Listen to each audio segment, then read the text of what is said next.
the top cop who put his badge on the line for justice.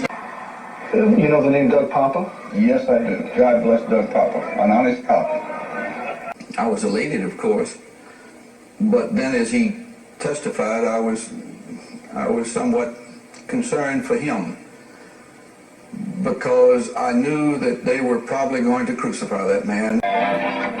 Sometimes the truth has a price. That may be the lesson of a Virginia police officer who says, in trying to do the right thing, he ended up paying for it. The message you're sending is, see, we did it, Doug. You don't come out, you don't buck the system.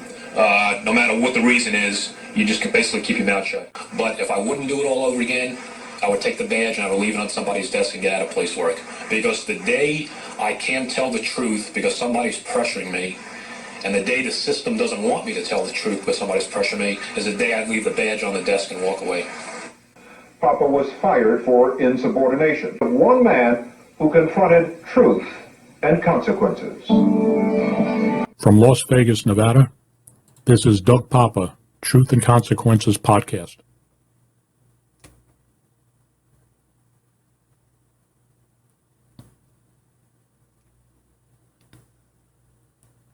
Welcome, ladies and gentlemen, to episode 111 of the Truth and Consequences Podcast from Las Vegas, Nevada.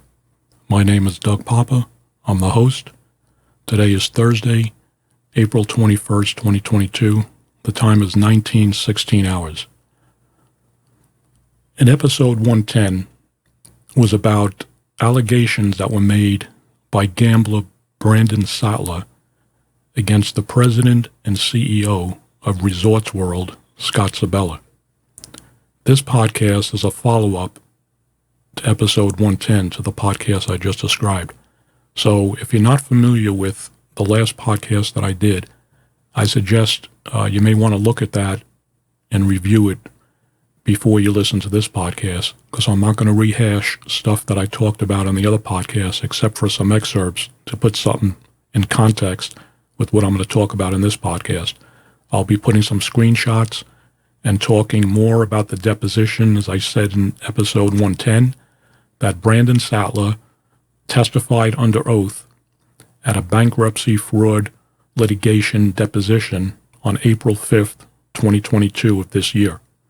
And that's where some serious allegations were made against Scott Sibella from Resorts World. On March 2nd, Wednesday, March 2nd of this year, 2022, Mr. Sibella testified in front of the Gaming Control Board. I'm going to play an excerpt of what I played in episode 110 just to put some things into context. But because what I'm going to be talking about, I'll be reading portions of Mr. Sattler's testimony that I didn't cover in the last podcast because of time constraints in this podcast. To put some things into context, I think the best way to do it is I'm going to put some stuff on the screen and talk about some individuals and what's up on the screen, so you'll have a better understanding when I start reading excerpts from Mr. Sattler's deposition that he gave on April 5th. So these are some of the people we're going to be talking about in this podcast. So the first one, of course, is Scott Sibella. He's the president and CEO of Resorts World. The next person in this podcast is Brandon Sattler. Brandon Sattler is a gambler, a high roller in Las Vegas and in other places. And the litigation that I talked about that he gave the deposition on is because three people loaned him about $11 million. I guess I call them investors, into a company that he owned called Satcom that doesn't exist anymore and has failed to pay them back. That's what the deposition was about that he was testifying in on April 5th. Another person that we're going to talk about that's going to be mentioned in the deposition, you see his picture here, is Robert J. Cipriani, also known as R.J. Cipriani. He is another gambler. And Mr. Cipriani has nothing pertinent to do with this podcast, but has some problems of his own going on in Las Vegas that I may talk about in another podcast. But I'll have some links Also in 110, if you go back to 110, I put multiple links to several stories that were pertinent to the last podcast. So you get a background on Mrs. Cipriani, on Mrs. Sattler, some background on Scott Sibella, and there's a bunch of links to different news outlets, the Nevada Independent, John Smith wrote some articles, Dana Gentry from the Nevada Current, and some other articles. That's all in the description section of 110. Another person that we'll be discussing in this podcast is this gentleman over here, and his name is David Stroj, if I'm pronouncing it correctly, S-T-R-O-J. You'll understand when I talk about the deposition why I have this picture up here. And then another gentleman we're going to be talking about that's mentioned is a gentleman named Jaime Behar. It's B-E-H-A-R. And Stroj, last name for my audio podcast listeners that are not viewing this, is S-T-R-O-J. Photo up on the screen, I believe, came from Facebook on one of their social media accounts, and it was taken in 2015. That is Jaime Behar and David Stroj. Something up on the screen here for purposes. This is an advertisement from Resorts World for Tacos El Cabron. You see it on the right-hand side. Is a business that I mentioned in episode 110, because when Mr. Sibella, when Mr. Sattler was giving the deposition, he claimed that Resorts World was 50-50 partners with the vendor, Tacos El Cabron restaurant, that is on Resorts World Las Vegas's property. And that's what he alleged. So we got that up there just so you get an idea of what that is. Now, I want to put all this up on the screen so I can get out of the way so I don't have to stop when I'm talking and get this up. Okay. This is the, let me get that banner out of the way here for a minute. Okay. This is the Clark County business license for Tacos El Cabron, and it states doing business at Resorts World, Las Vegas, and the address is 3000 Las Vegas Boulevard South, Las Vegas. For people who don't know, the Resorts World property is on the location of the old Stardust Hotel and Casino from years ago. So if anybody's familiar with old Las Vegas, that's where Resorts World is located. Now, on the Clark County business license, it's listing the business owner of Tacos El Cabron, that's C-A-B-R-O-N, and they're listing the owners as Abayan, that's A-B-Y-A-N, Properties Number 2, Las Vegas, LLC. So that's on the business license. Now, next thing up on the screen is the Nevada Secretary of State business records on Abayan 2 Properties, LLC. And as you can see on the screen, if I can find my paperwork here,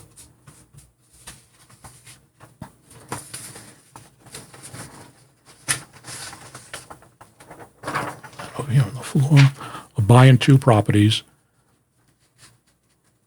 It's listing the owner, the manager, according to the Secretary of State records, as a Peter Stroj, S-T-R-O-J, who was my understanding, and from my research, is the father of David Stroj, the man I just had the photographs up on the screen. And you could see the address listed is Maryland Parkway address.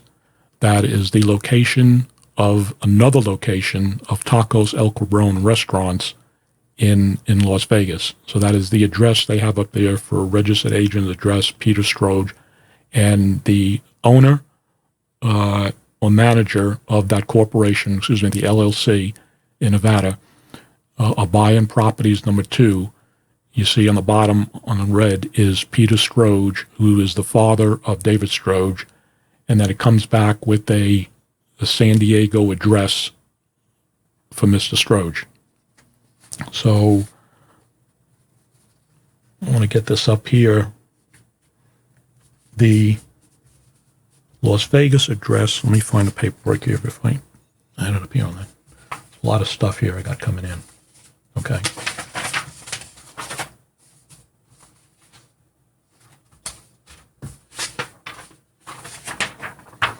Okay. The address that's on the bottom listing is Mr. Stroj, and it's the San Diego address. Let me get it here. 517 4th Avenue, Suite 103, San Diego. When I checked on that address, that suite in California is registered with the California Secretary of State as Abayan Properties Los Angeles, LLC, and the address that's listed for Peter Stroj on the Nevada LLC is coming back to, like I said, Abayan Properties Los Angeles, LLC. It's a California domestic limited liability company that was filed first on August 16th, 2021, last year. And the registered agent on file in California for this company is Jaime Behar. And again, the address, 517 4th Avenue, Suite 103, San Diego, California. So that is also the address that's on the Nevada LLC for Abayan Properties 2, listing Peter Stroj. So when I see these different LLCs coming up like this, they always bring red flags up on me for just because of my background in investigations, and I did vendor investigations, like I said in the other podcast for the casinos when I was director of the casinos. Now, what's interesting also is the Maryland Parkway address for El Cabron. Let me get myself up on the screen here because people aren't seeing me when I'm talking here. Okay. The address on Maryland Parkway, that's another Tacos El Cabron restaurant in Las Vegas. And that company, according to Nevada Secretary of State, is owned by Abayan Properties Las Vegas, LLC. That's another LLC. And that's the Maryland Parkway location. And the manager of that LLC for the Maryland Parkway store is Jaime Behar, and it comes back to the Maryland Parkway address. So we have Jaime Behar again on that one. So I'm going to get this all out so I don't have to bring this up and stop the recording later on when I'm talking about the stuff. Now, Tacos El Cabron, apparently, from what I found out, is going to open up another location on the 300 block of East Decatur Boulevard in Las Vegas. And that location is a strip mall. And Tacos El Cabron is listed on their map, but I don't believe that location is open yet.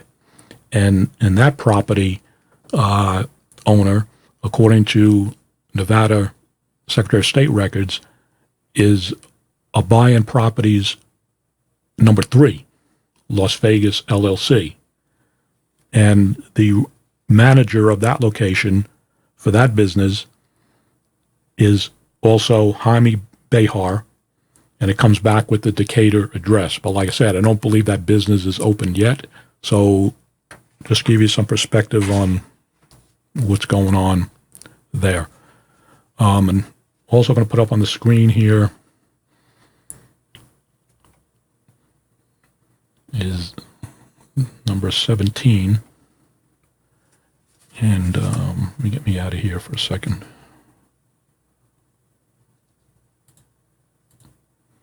Okay, that's what I want to do. Okay, this is, got my copy. It's hard for me to see on these, maybe I have a copy, maybe I don't. Okay. Anyway, this is Lex Project Management, LLC, and that's from the Nevada Secretary of State, and that company manager on that one there is Brandon Sattler's company. So that's Lex Management Properties, Lex Project Management LLC, because that's going to be mentioned when Mr. Sattler talks when I talk about the transcription of his April 5th deposition that he gave. So I want to get all this out of the way before we do anything. Now, I'm going to play the short video clip of Scott Sibella testifying, as I did in 110, in front of the Gaming Commission, the Gaming Control Board, Nevada Gaming Control Board, on Wednesday, March 2nd.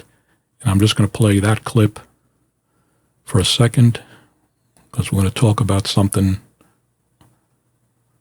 there. So, hit number 3. Okay, and you're referring to the subpoena issue. So the subpoena issue is he I guess there's a person that they're investigating on a fraud. Bankruptcy fraud. Yes. Well, he threw my name out there that I know this person. I met the person twice. He's been a customer for 20 years. I don't know him from Adam. He's done no work at Resorts World. So they saw that my name, and they said, well, let's get Scott to maybe subpoena, maybe he knows something. They pulled it back just 2 weeks ago, saying they were wrong. They shouldn't have done it. Scott has nothing to do with this. And I don't know that person again from Adam. So by they, you mean the attorneys? Attorneys that filed a subpoena. Okay, and so you have no further understanding as to why that subpoena was issued to you? No, I think they figured that maybe this guy did work with us. I don't know what the scam was, selling TVs. He did zero work at Resorts World. Okay. Again, I don't even know who he is. I probably met him at the casino because he was a big customer for 20 years.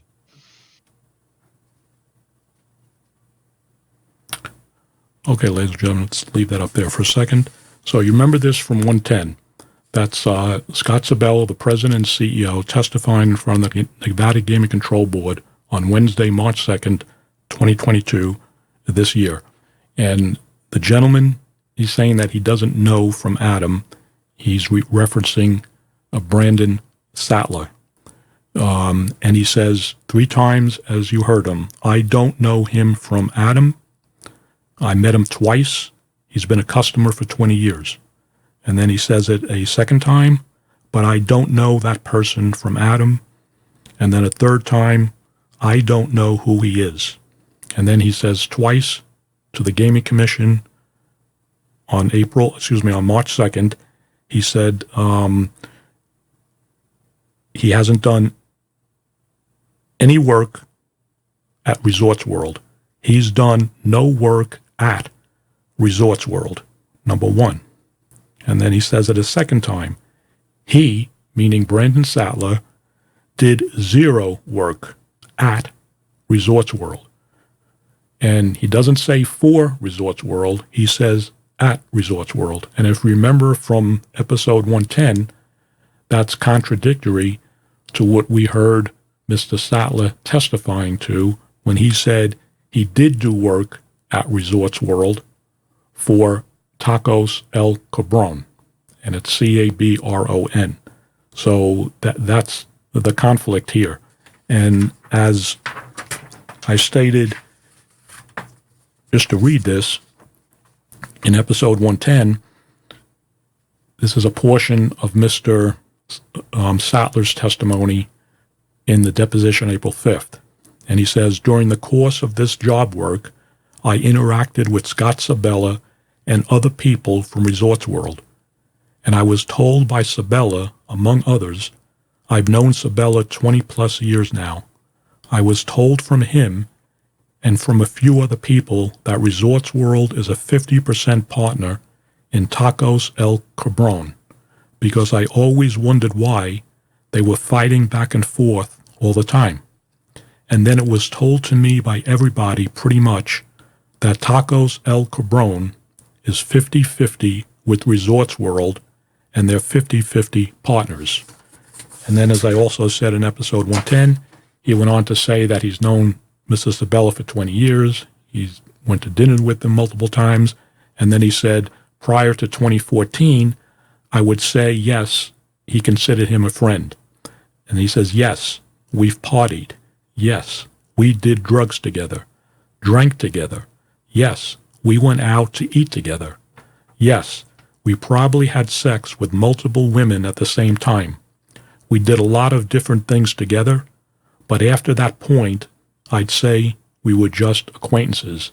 So Mr. Sattler's testimony that he gave under oath at the April 5th deposition conflicts strongly, to say the least, with what Mr. Sibella testified to in front of the Nevada Gaming Control Board on Wednesday, March 2nd. In this episode, you're going to hear, I'm going to be reading parts of the transcript that I didn't read in episode 110, where Mr. Sattler alleges that the actual owner of Tacos El Cabron at Resorts World, like he said, 50-50 partners from what he understood with Resorts World, that the actual owner of that restaurant is David Stroj, but the father's name is down on paper as the owner.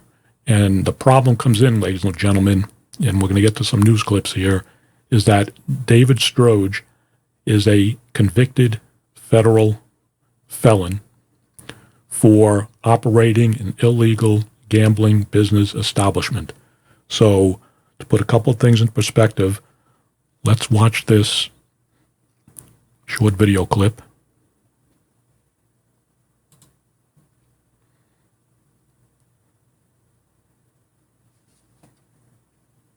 The alleged ringleader of a huge multi-state gambling ring made his first court appearance here in San Diego. NBC7's Wendy Fry is live at the federal courthouse where prosecutors outlined their case against David Stroj. Wendy?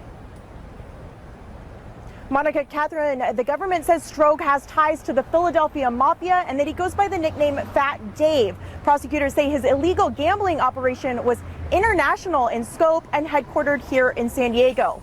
Prosecutors also say the booking making ring used 2 casinos here locally to launder gambling profits. State agents shut down those casinos yesterday during a series of raids and included the arrest of almost 20 other suspects. But Stroj avoided the public spectacle. Instead, he turned himself in yesterday morning without incident at a FBI headquarters in Sereno Mesa.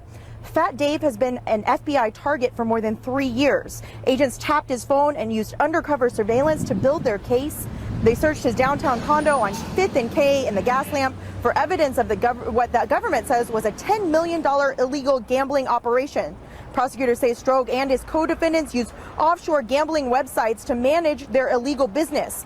Fat Dave and one of his partners allegedly had more than 360 bookmaking clients and a staff of 15 who collected gambling debts and paid out winnings to lucky clients. It was national in scope. There were people that were arrested in the Philadelphia area, New Jersey, Nevada, Northern California, Las Vegas. Stroj pleaded not guilty to the charges. He is being held without bail. His father said outside the courtroom today that he is not guilty, and he called the charges a joke. Now, the next court appearance for this defendant is December 15th. That's a bail hearing. Reporting live from downtown, I'm Wendy Fry, NBC7. Okay, ladies and gentlemen, I'm going to put some stuff on the screen here, and I'm going to read some stuff that's going across the screen. Okay, this is the press release that the U.S. Department of Justice, the U.S. Attorney's Office, United States Attorney's Office for the Southern District of California released on December 6th, 2015. And I'm just going to read excerpts from it. And the title was 25 People Charged as Members of a $10 Million Illegal Gambling and Money Laundering Operation. And it states, court documents allege that lead defendant David Stroj operated an illegal bookmaking business that extended throughout North America, including San Diego, Los Angeles, Albuquerque, Las Vegas, Chicago, Philadelphia, South Carolina, and Florida, as well as locations in Mexico and Canada.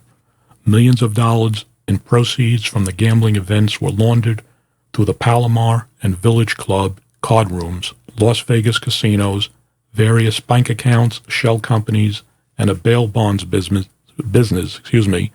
The ring also operated illegal offshore online gaming websites. And then just some excerpts from the pages up on the screen. Stroj, the lead defendant, is described as a large-scale international bookmaker based in the San Diego area. He is charged with conducting an illegal bookmaking business, conducting an illegal poker and blackjack business, and conspiracy to launder money. According to court records, Stroj and co-defendants used offshore gambling websites, including BetBlackDiamond.com, LBTSports.com, and Diamonds SBAG, to manage his bookmaking business. Stroj used financiers, a business manager, sub-agents, money runners, money couriers, and debt collectors to conduct the bookmaking business and launder millions of dollars. The bookmaking clients would make checks out to the casinos such as Palomar and the Village Club, or the Wynn and Bellagio casinos in Las Vegas, and the funds would be deposited into marker or player bank accounts, court records said. And then this is from wiretaps here. It states, during one intercepted call, Stroj discussed gambling income and how to launder it through a card club. Quote, Palomar is the best way I can wash the money. I don't have to report it. I just deposit it at the Palomar and there's no problems for me, unquote. In another call, Stroj said, quote, between you and me, the best way to launder money, you do it through these local casinos in San Diego. That's how, if someone owes me a $100,000 and they want to wire it to me, I wire it to the Palomar and leave it in my player's bank, and they give me chips. Okay? So that's him on that wiretap admitting that he laundered money. Okay? Now, going back to these charges in 2015,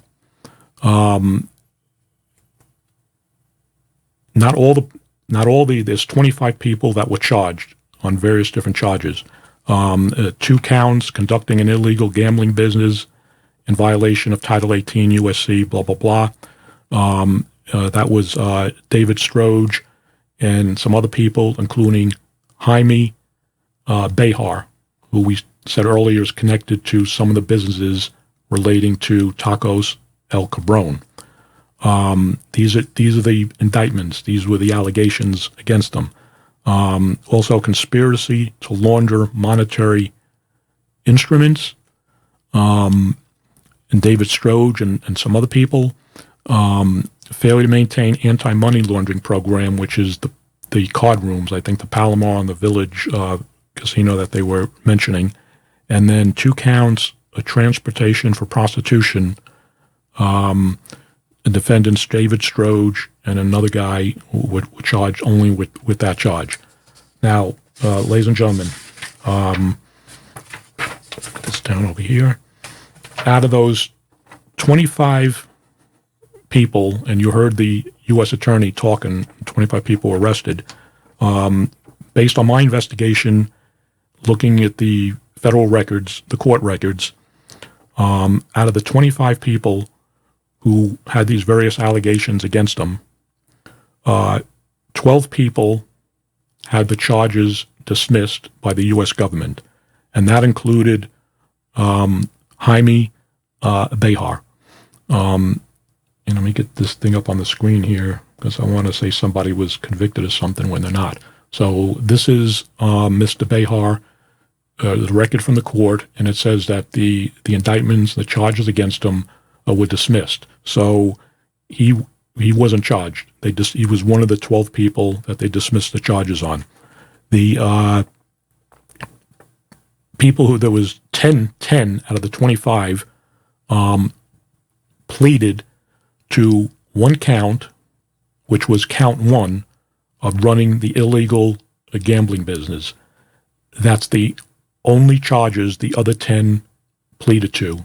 All the other charges against them were dismissed by the government. So nobody was charged with, nobody was convicted of money laundering or the prostitution charges. The other 10 people, like I said, including David Stroj and David Stroj's brother, Robert Stroj, also was involved in this. They pleaded to count one, which was running the illegal gambling establishment. And I just want to say it again, that Jaime Behar, and it's Behar, who's involved with the other locations for Tacos El Cabron, the charges against him were dismissed. So I just want to get that on the record and make sure I didn't leave anything out of this. Okay, and I want to say something that I'm talking about Mr. Behar, because it seems like this guy, maybe an ex-cop, doesn't learn his lesson, because his criminal record goes back to Pennsylvania, 1990, Montgomery County, Pennsylvania, where he was charged and convicted of false reports to a law enforcement authorities. And that was, the offense date is June 6, 1990, and it was a guilty plea, and he was put on probation for that. And like I said, that happened in 1990. And then what happened was, in 2002, in Montgomery County, Pennsylvania,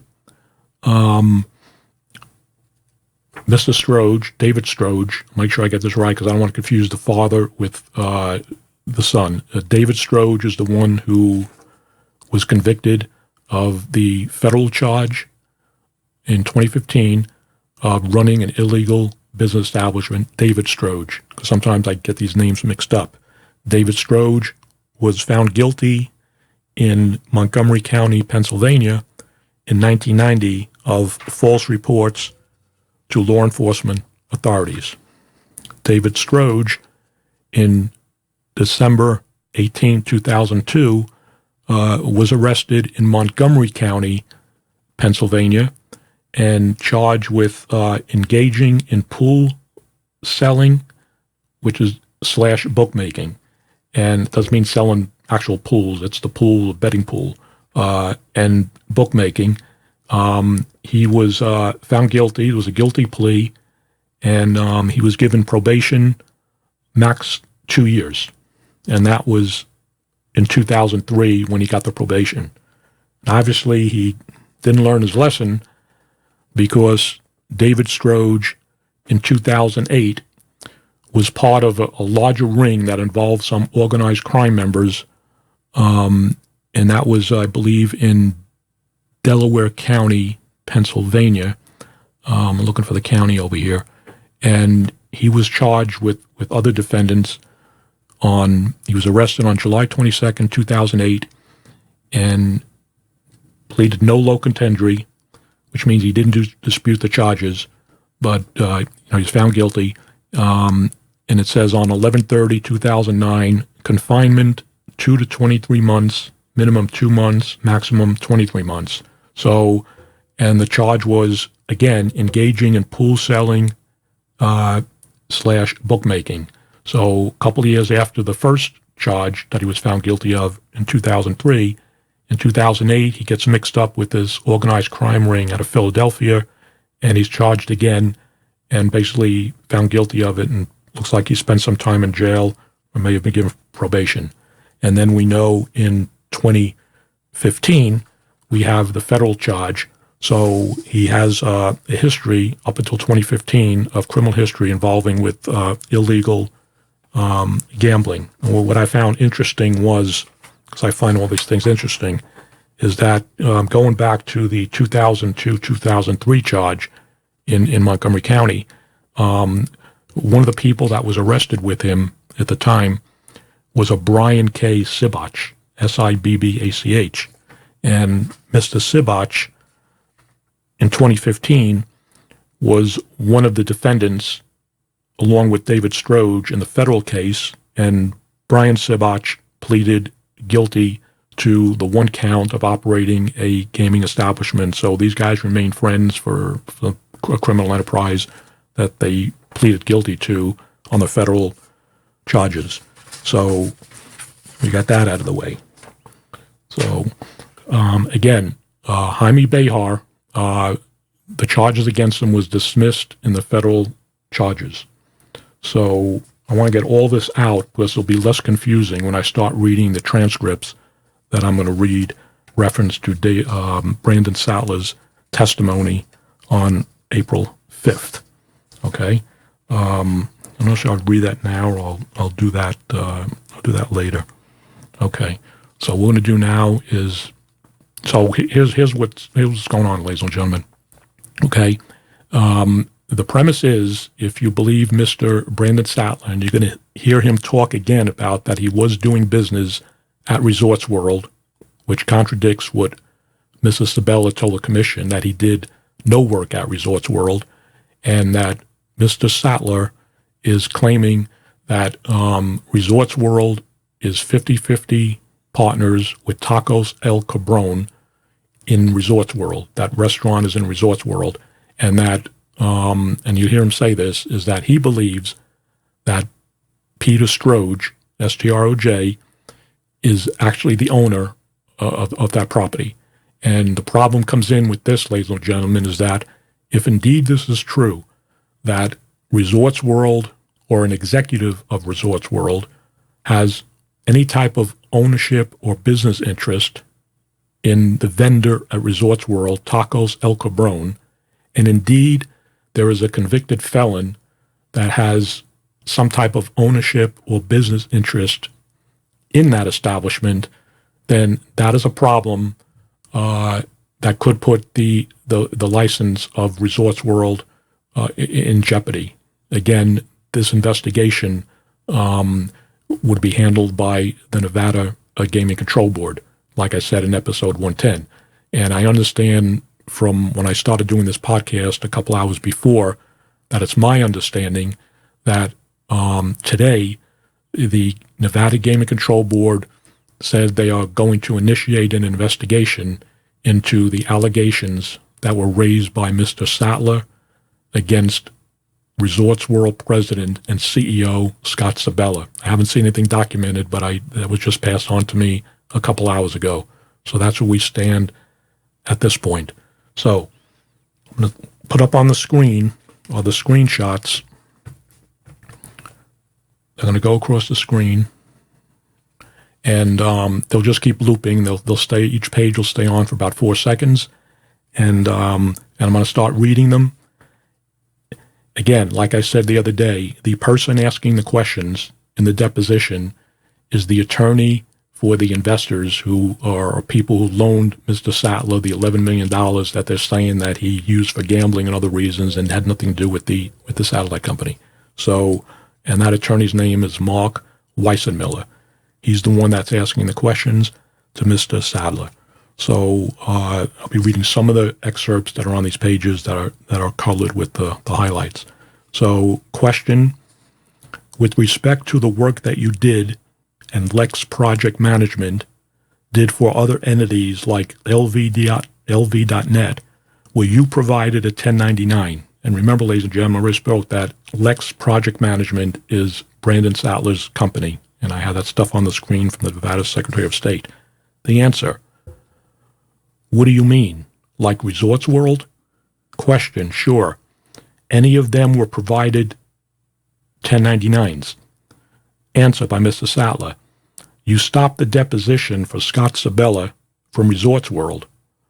Why do you do that since we're talking about 1099s? Just curious, because that's part of my 1099s. Question: I only put in on hold until I can do other information, gathered other information. Again, like I said in 110, he's talking about the subpoena that was supposedly squashed, according to Mr. Sattler, that the attorneys for these investors wanted to subpoena Mr. Sibella's some records and have him being deposed for deposition. And the attorney, again, like I said in 110, is saying he only put it on hold until I can do other information, gather other information. The next question, and then he goes on and he says the answer to that thing was Resorts World, LV.net, and those entities in California, those are all of the 1099s. So Mr. Sattler's saying that he has 1099s from Resorts World and then other places that Lex Management did business with. Question, and you have provided those 1099s to me? Answer, yes, all of them. Question, can you provide them again? I must have missed them. Answer, provide them again. I'll provide them at the next debtor's exam. That one is already over. I've already provided you all of them. Question, I don't think you've provided to me 1099s. Answer, I did provide you 1099s. I emailed them. Question, well, we disagree about that, and you may be right. You sent me a lot of documents. That's why I said if you did, please send them to me again. And then there's some back and forth and stuff like that. And then it goes on. The witness says, Mr. Weissenmiller is saying, I found the emails, but I'm not going to check and send them to you. This is Mr. Sattler, responding to Mr. Weissenmiller. I found the emails, but I'm not going to elect to send them to you right now. But I did send them to you. I see the date and the time that you got them. So you told them, you just said your first statement was I did not provide them to you. So I did provide them to you. And then Weissenmiller says, okay, so Mr. Sattler, you can. I said, I don't recall where they were and I don't remember. So they're talking about getting 1099s because he said, Sattler, that he has 1099s from Resorts World. Okay, that may change, so just hold on. Question, Mr. Sattler, regarding Lex Project Management, please explain to me what products and services did it provide? Answer, project management services. I hire subcontractors to provide services. I don't provide any services directly.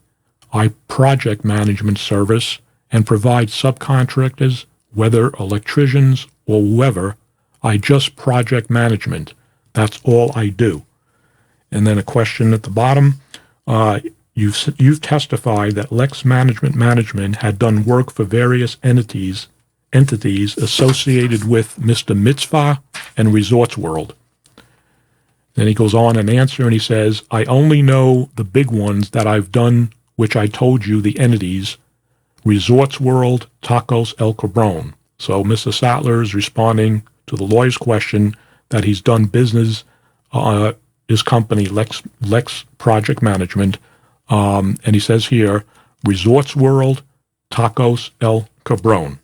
And remember, Mr. Sibella told the Gaming Commission on April 5th that Mr. Sattler has done no work at Resorts World. So there's some conflict here. Okay.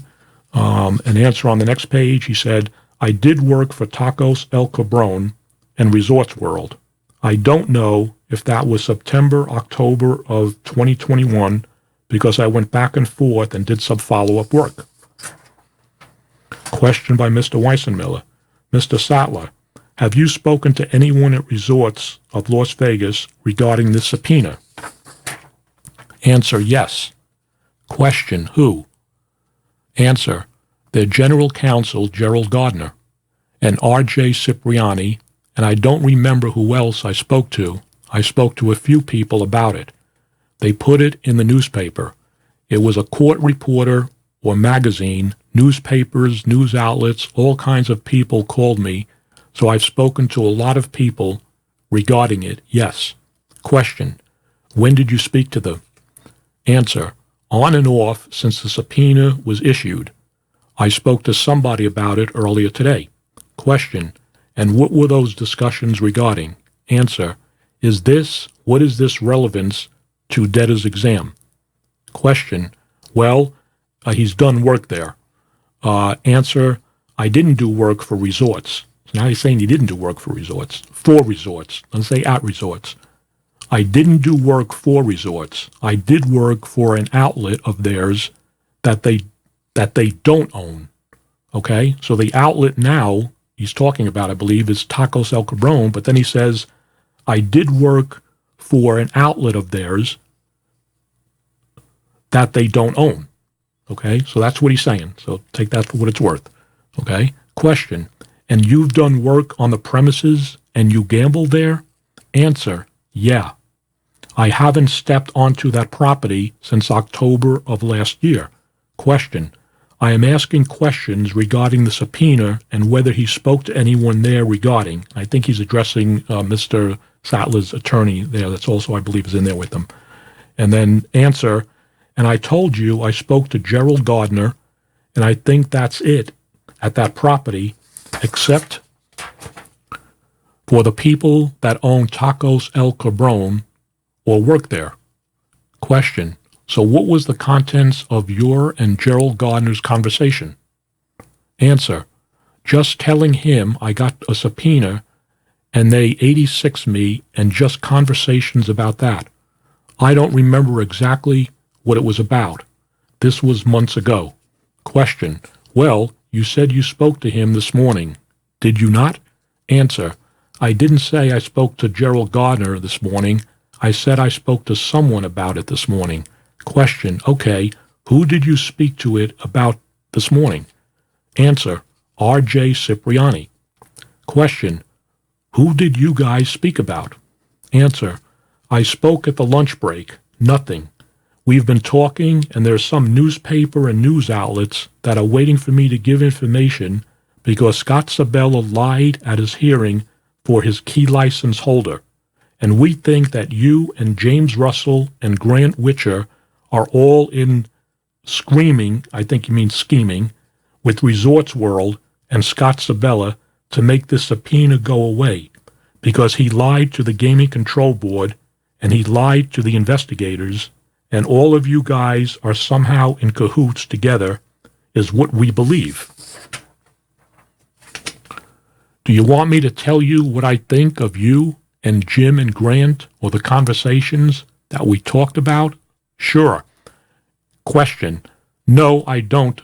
No, Mr. Sattler, I don't. And when he's talking about Witcher and Grant, those are two of the people that have the complaint against him that they loaned him the $11 million and never paid it back. So just put that in perspective, okay?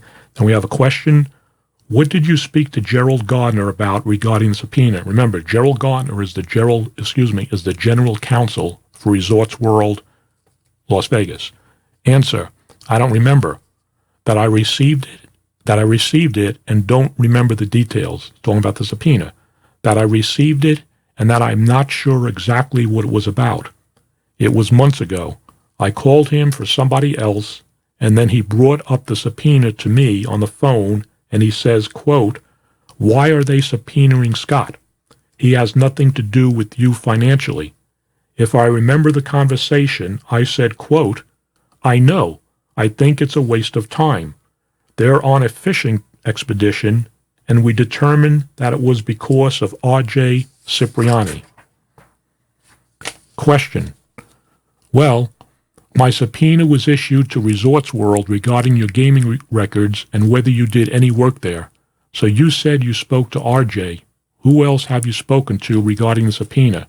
Please take it off mute, guys. You can't, okay? And I guess he's talking to his attorney, and the other attorney for the investors is getting upset.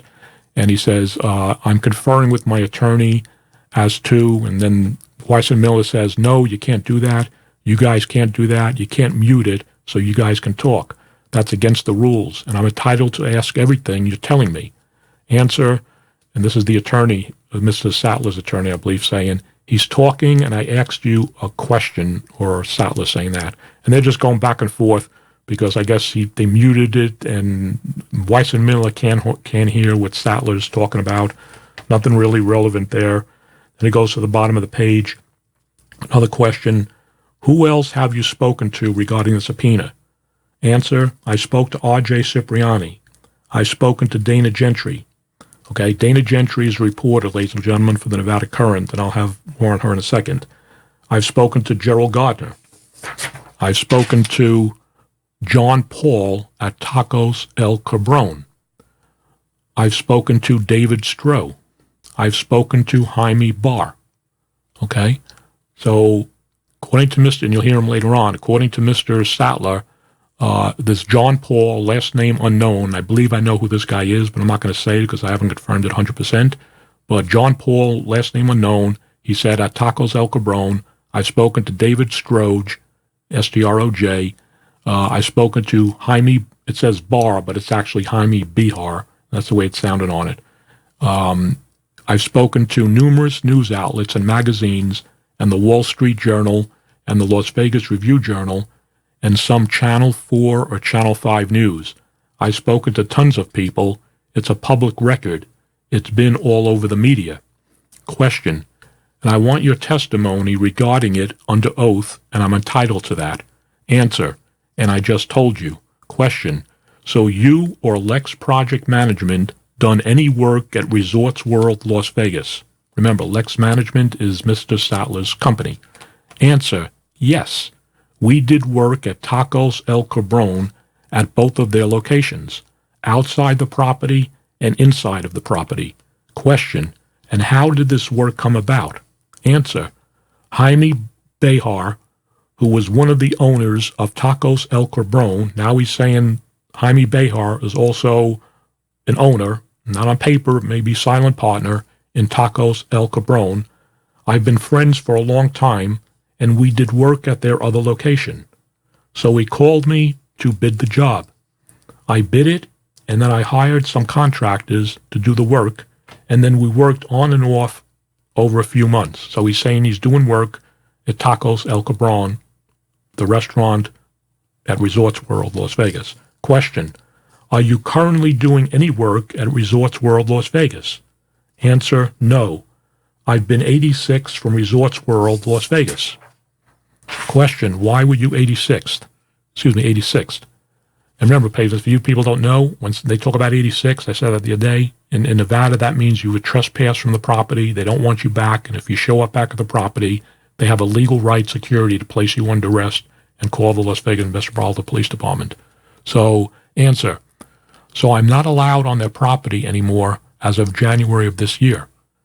Question, do you know why you were 86th? Answer, I just explained why I was 86th. Because of all of the nonsense and the bullshit from the subpoena and from what R.J. Cipriani posted on his Twitter account. Question, okay, are you or Lex Management owed any money from Resorts World Las Vegas? Answer, no. Question, do you have access to cameras inside Resorts World Las Vegas? I find this kind of interesting. Answer, no. Question, and you testified regarding Tacos El Cabron, so you are familiar with this entity or that restaurant, is that correct? Answer, yep. Question, and can you explain the extent of the work that you did on the building outside Resorts World? Answer, I didn't physically do any work, but I supervised the work that was done, which was installations of cameras, sound system, TVs, TV mounts, wiring, things like that. Question, okay, and how were Lex Management compensated for that work? Answer, credit card payments. Question, in what amounts? Answer, in check payments and credit card payments, which I submitted in the document production. Question, and so what was the total amount you were compensated for that? Answer, I don't recall. Question, do you have over $100,000? Answer, less than $100,000. Okay. And then it goes, so Mark, did the questions about Resorts World, this question's been coming up a lot, and I think you asked me, or maybe you didn't, my mind is kind of boggled, but did you or did you not ask me about my conversations and my dealings of both business and personal with Scott Sibella and Gerald Gardner, or was it just Gerald Gardner? Answer, just Gerald. We're going to get into Scott here in a second. And then he says, I just want to make sure we talk about Scott Sibella. That's very important to me. Question, me too. So is everybody ready? Now, Mr. Sattler, I think you may have already answered this, but I just want to make sure. Didn't you testify earlier that you did receive 1099s from Resorts World? Remember earlier when I said something's going to change? Because earlier we heard his testimony when he said that he had 1099s from Resorts World. So now Mr. Weissenmiller is asking him again, didn't you testify earlier that you did receive 1099s from Resorts World? Answer: I don't remember if I received a 1099 from them or not. That I don't recall. I think that I did, but I honestly don't remember if I did or I didn't. But I would just want to clarify for the record, no compensation was paid to me from Resorts World. So now he's saying he never got any money from Resorts World. And as an investigator, I would know that, well, if you didn't get any money from them, you didn't do any work for them directly, then they shouldn't be giving you any 1099s. But he said that he did work for Tacos El Cabron, the vendor on Resorts World property that he alleges is owned 50-50 by Resorts World. And Peter Stroj, you hear him say later, is part owner also with Jaime Behar and this John Paul, last name unknown.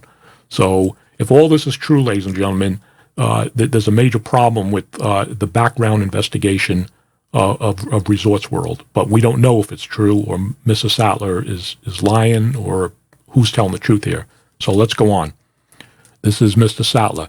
The compensation came from Tacos El Cabron and their San Diego office, and I received a check in person when we started the job for like a deposit, and again I think it was for $35,000, maybe $40,000 in total work, but I don't remember. I think the deposit was maybe 20 or 30%.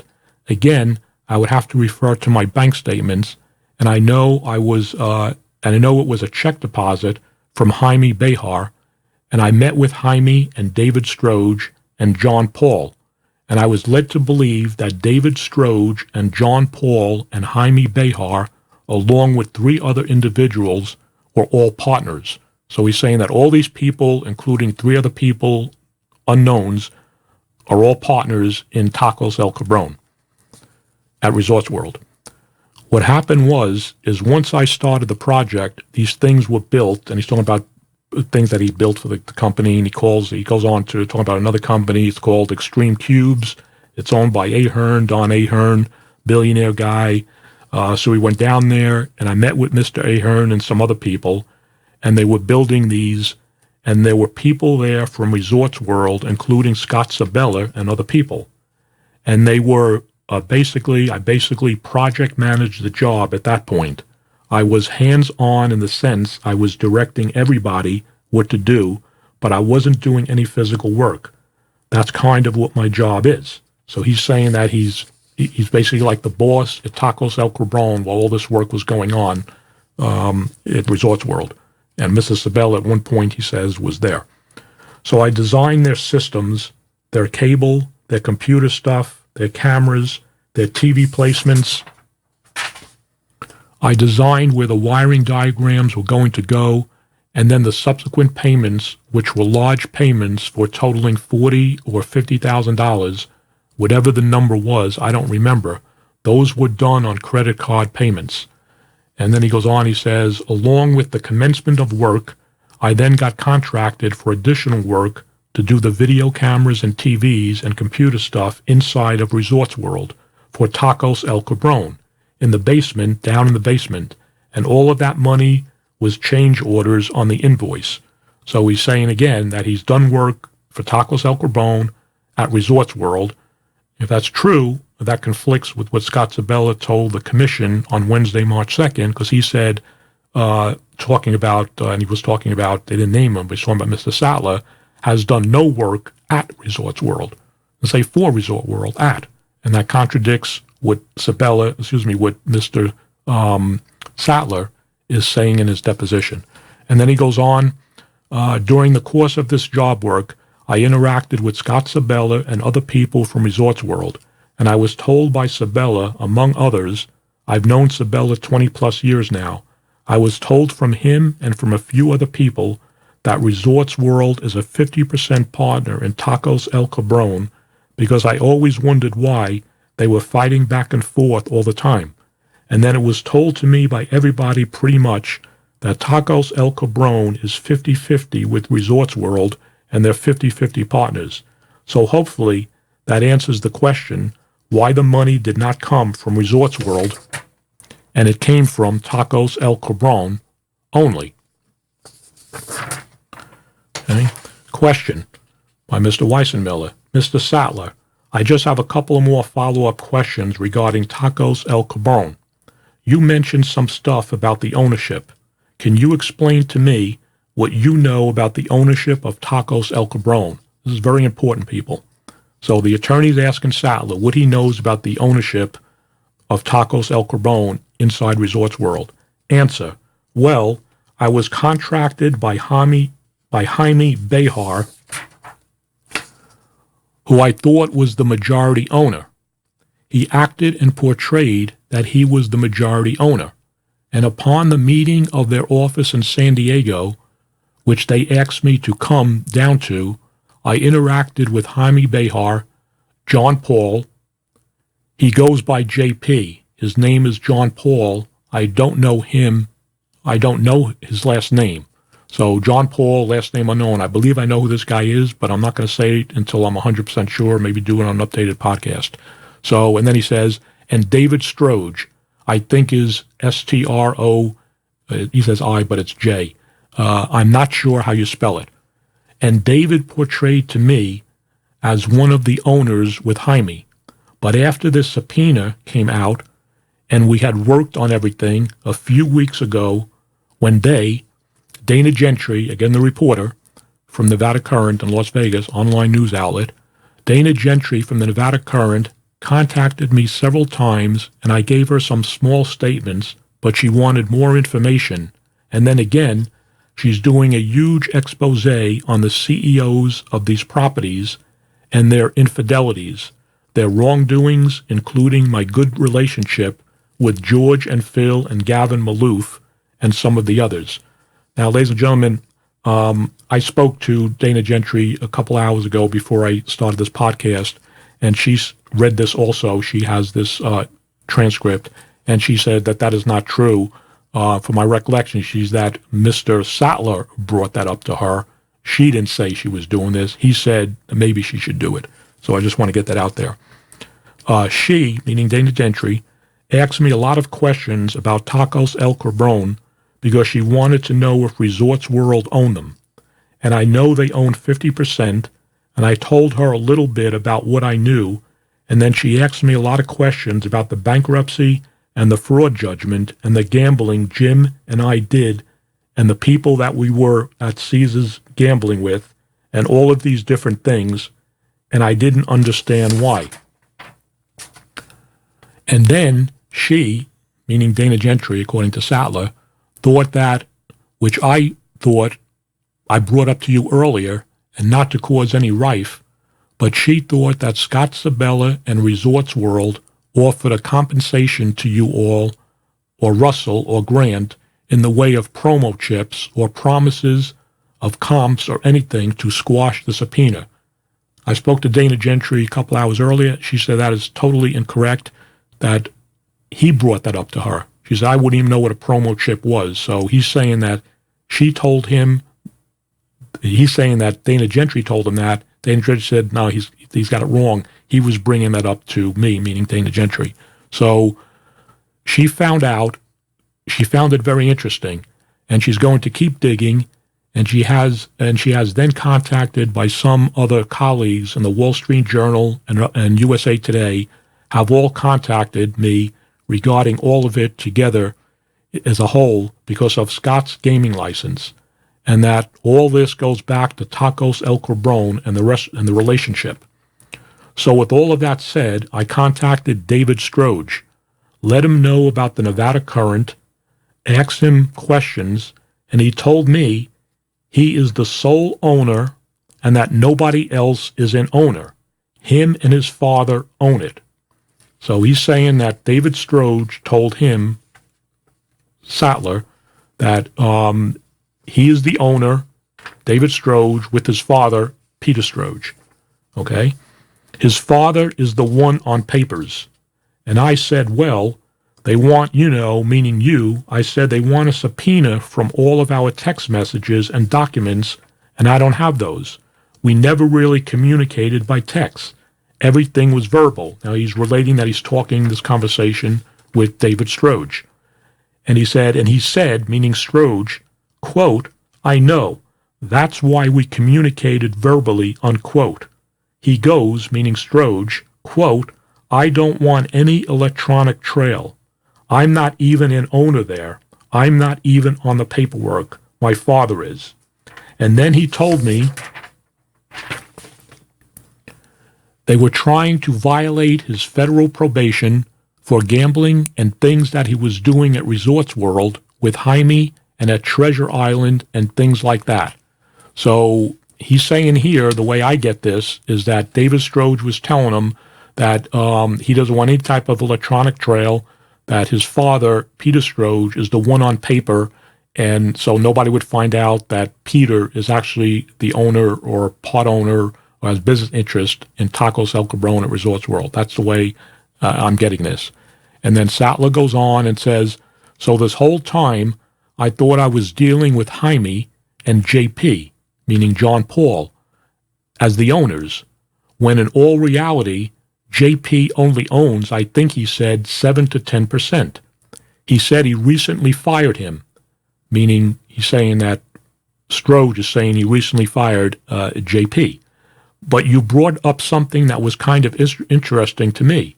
You said, did I have access to the video cameras there or something to that effect? So now my question to you, Mr. Weissenmiller, is why did you ask me that question? And then I can elaborate on it. Weissenmiller, question.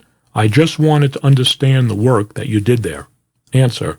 Oh, so it's my understanding based on your question that you're a lot smarter than you're led to believe, and you wouldn't just randomly come up with a question about do I have access to the video cameras.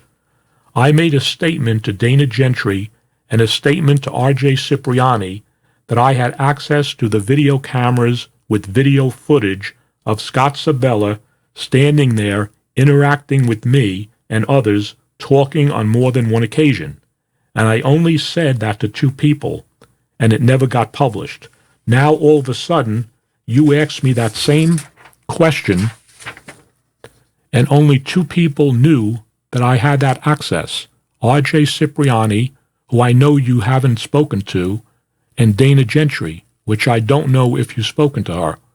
So I find it kind of ironic that you ask me a question, and that leads me to believe that the suspicions that these reporters have about Scott Sibella and Resorts World and interactions with you, Grant, and Jim, and getting them to squash the subpoena is very interesting. And again, he's talking about the alleged squashing of the subpoena of Mr. Scott Sibella by Mr. Weissenmiller.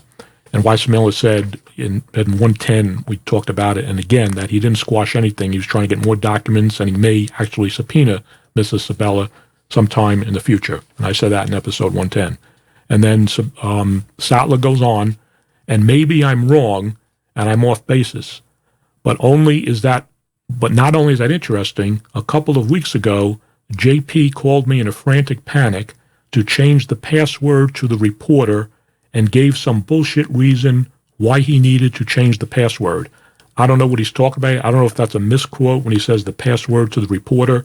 I don't know what that's about. And gave some bullshit reason why he needed to change the password. So I was going to volunteer this information to the Gaming Control Board to prove that Scott Sibella lied about a lot of things and should never have been licensed. So that's why I wanted to discuss that with you. And then almost at the end here, question, okay, anything else regarding Tacos El Cabron or the work that you did? Answer, no. They owe me. I exchanged work for credit, so that's kind of a weird thing. So I think they passed the credit onto the Maryland location, meaning the Maryland Parkway location, which is the other location in Las Vegas of Tacos El Cabron. They owed me like $1,700 that they didn't pay me. So I extended the credit to them, and I said, okay, I have a food credit for this much money. And David Stroj confirmed that I have a credit for that much money. And I think that's the extent of it.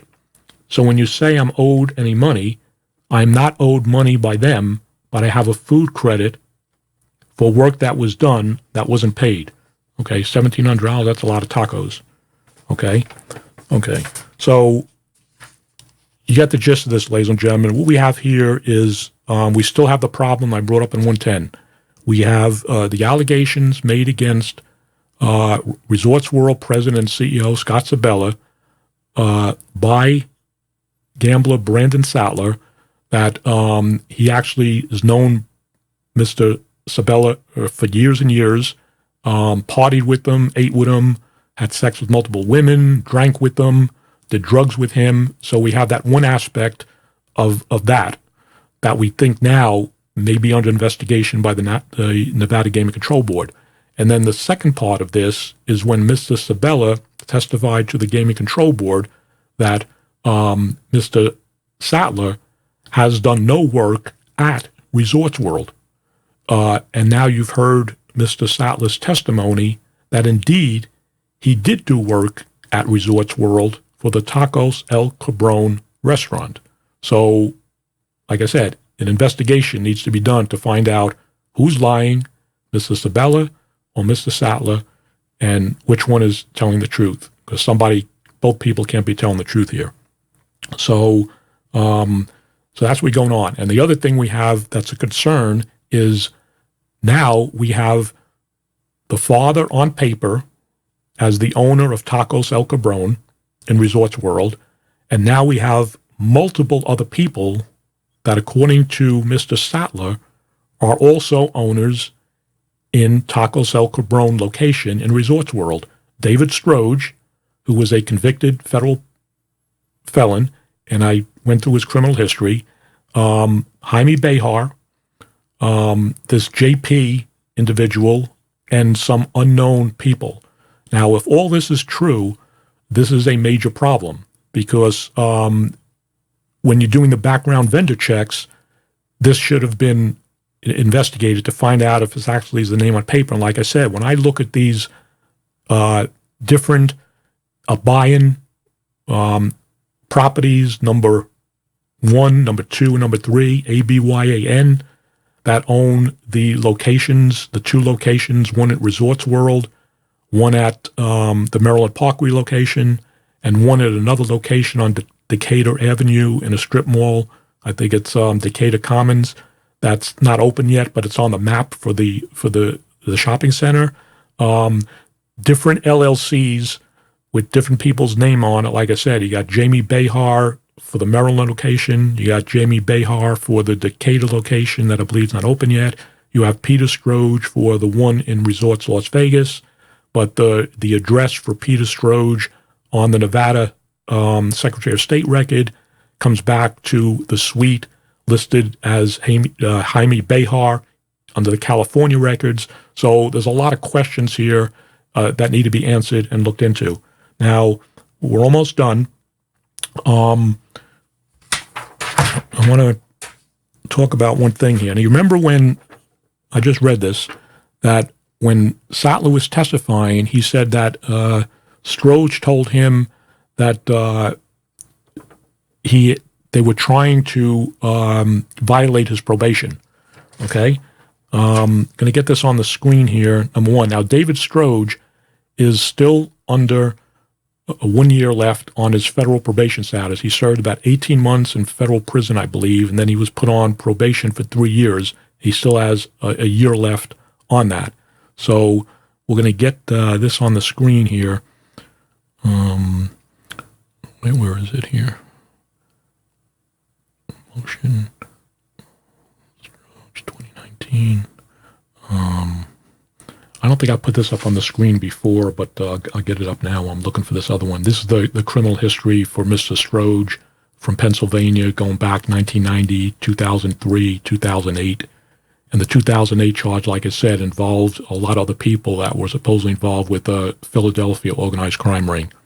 So what I'm looking for here is not the motion. Okay, maybe I don't have it here. But I'm going to have it on the screen here. Oh, here we have it over here. Wait a minute. Here we go. Number 7. Okay. Remember, hang on a second. Okay. Okay, why is that not coming off there?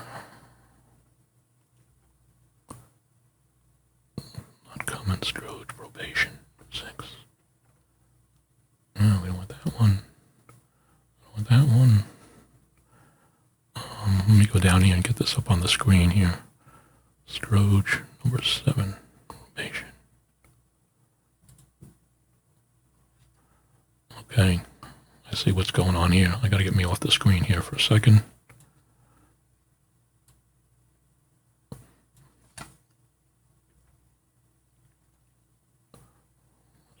Please bear with me for a minute because one of these things is Stroj indictment. Stroj indictment. Motion.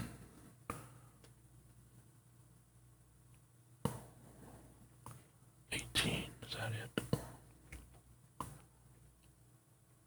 Nope. 7. Okay. Let me get back on the screen here. I don't know why it's not showing up here, ladies and gentlemen, but let me get back on the screen here. And just let me talk about it. When he talked about Stroj saying that they were trying to violate his probation, that is correct. And some reason I can't get the thing up on the screen, but this is what I'm reading here.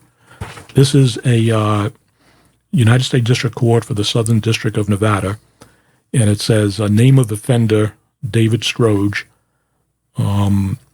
This is in the court. This is dated March 17, 2022. And it says sentence 18 months in custody, followed by 3 years supervised release. Special conditions. The date of the sentence was October 1st, 2018. Date supervised release commenced March 10th, 2020. And then it says modification. Following Your Honor's order to deny a request for early termination of supervision on October 21st, 2021, Your Honor issued a minute order allowing the defendant to travel outside the Southern District of California, but within the United States, upon notice to his probation officer at least 24 hours prior to his travel date. He still must seek permission from his probation officer if he intends to travel internationally. Prior violation history, yes. Now, I'm going to read this here. Again, this is dated March 17th, this year, 2022. Okay? Name of offender, David Stroj. Mr. Stroj is scheduled to complete the 3-year term of his supervision in approximately 1 year. It came to, now this is the probation officer writing this to the court, his probation officer out in California, federal probation officer. It came to this officer's attention in January of 2022 that Mr. Stroj was gambling in Las Vegas, Nevada, without this officer's knowledge or approval. Mr. Stroj's family recently opened a restaurant in the Resorts World Casino located in Las Vegas. The family plans to open another restaurant in Las Vegas later this year. These ventures have required Mr. Stroj to travel frequently to Las Vegas and will require future travel as well. So they're saying here that his family owns a Tacos El Cabron, a business. It does say Tacos El Cabron, but it says a restaurant in Resorts World Casino located in Las Vegas. And it says, however, in all of his trips to date, he did not seek permission from this officer to gamble. So he left without telling the probation officer he was going to Las Vegas. On February 4, 2022, Mr. Stroj admitted gambling without this officer's permission during several prior trips to Las Vegas. He provided copies of his win-loss statements for Circa Resort and Casino and Treasure Island Casino. According to the provided win-loss statements for 2021, dates not specified, Mr. Stroj lost approximately $16,000 and won approximately $9,500 in his gambling activities in 2021. Then it further states from the probation officer, he further admitted to gambling at the Resorts World Casino. However, he was banned from the casino due to his conviction in the instant offense. Mr. Stroj's Players Card account is closed at the Resorts World Casino, and he cannot obtain a copy of his win-loss statement for this casino as a result. Okay, I want to tell you right now, from working in the casino business, that's nonsense, because even if you're 86 from a property and you were gambling there, you can still get your win-loss, your financial statements. They can mail them to you. You get somebody to pick them up. They can't hold them back to you. So that's kind of nonsense if that's what he's telling his probation officer. So it says, in an effort to appropriately supervise Mr. Stroj for the remainder of the supervision term and mitigate future risk, Mr. Stroj has agreed to the above noted modifications to his conditions of release and signed the attached. But they're also demanding him to be in court. It's a summons that was issued to him, and it says, this court orders the modification of conditions as noted. The court orders the issuance of a summons. The defendant is summoned to appear before the court on June 6, 2022 at 10 o'clock a.m. to show cause why supervised release should not be revoked. Signed, U.S. District Court Judge Marilyn Huff, dated March 21st, 2022. So he was summoned on June 6th. Mr. David Stroj has to show up in U.S. District Court in California, Southern District, and to show cause why his remaining term of probation shouldn't be revoked, which means if it is, he will be back serving the remainder of his 1 year, whatever's left, in federal prison. So that's what's going on with him. Also to note, I'll put this up on the screen here. I don't know why a lot of this stuff isn't coming up on the screen here when I do it, but let's see here. 18, 19. Okay. I'm going to read this. Get me up on the box over here. There's another interesting. This was from October 19, 2021, and it's the order denying defendant's motion for early termination of supervised release and granting defendant's supplemental motion to modify conditions of supervised release, reference to David Stroj. But there's something interesting, and you can see the red line that I underlined over there. And it says, remember, this is from October of 2021, October 19th. And it says, the defendant speculates that the supervised release conditions will in the future hinder the travel requirements of his new position as a regional manager. So back then, he's saying that his new position as a regional manager, I'm assuming with Tacos El Cabron, with the restaurants out here in Las Vegas, that he's going to have to travel out of California. So if he's a regional manager, his father owns it. He has some type of interest in this business, even if he's working there as an actual manager, not a manager of an LLC, but actual manager on the property. And that could be a problem with him being a convicted felon. Again, I've been out of the business for 10 years, so I don't know if rules or regulations change with the Gaming Control Board. But ladies and gentlemen, the problem is that, let me get up on the screen here, because just see me here anymore. I do this stuff. We're an hour and 23 minutes. I'm going to shut this down. So the problem we have here is we have a lot of allegations made against Mr. Sibella by Mr. Sattler. We have further allegations that the restaurant Tacos El Cabron in Resorts World, Las Vegas, according to what Mr. Sattler testifying, we have a name on paper, the father, Peter Stroj, but actually who's the ownership of that, how many people have partners in that, unknowns, Jaime Behar and all these other people, that is a problem. They need to find out exactly what's going on with Tacos El Cabron, and if Resorts World or an executive of Resorts World has 50-50 or any type of ownership in that business, and Mr. Stroj is actually the owner and the father he's like the silent partner, that is a problem. At least it would have been when I was in the gaming business. And like I said, I've been out of the business for now 10 years. So that's what we have, ladies and gentlemen, going on. And like I said in earlier, I just heard a couple hours ago that the Nevada Gaming Control Board stated they are going to conduct an investigation to get to the bottom of the allegations made against Mr. Sibella. And they have to, like I said that in 110, they have to do an investigation because those are serious allegations. If Mr. Sibella was not truthful to the Nevada Gaming Control Board, his license could be in jeopardy. They can pull it. And he's also putting the company itself in that, because even with all this press going on, it's not looking good for Resorts World International. And you got Mr. Sattler talking to the general counsel, Gerald Gardner, about his subpoena. You got the allegations made against Mr. Sibella, against Mr. Sattler. I mean, and then you have the allegations now. What the hell's going on over there at Tacos El Cabron on Resorts World? So it's a freaking mess.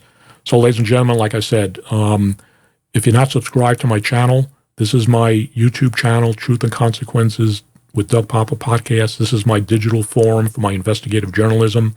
If you're not subscribed, please subscribe to the channel. If you can, paypal.me/Doug Poppa.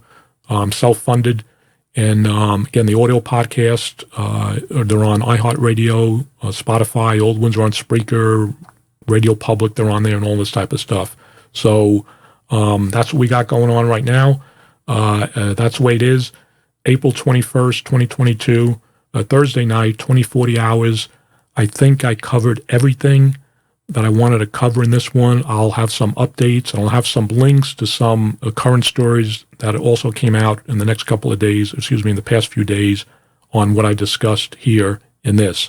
So very interesting. I like getting into these investigations because that's where my background is, and dig in to find out who has ownership, who's lying, who's not telling the truth. Silent partners are a major problem, especially if you don't know who they are, and especially if some of them may be convicted criminals, as is the case with this guy, David Stroj.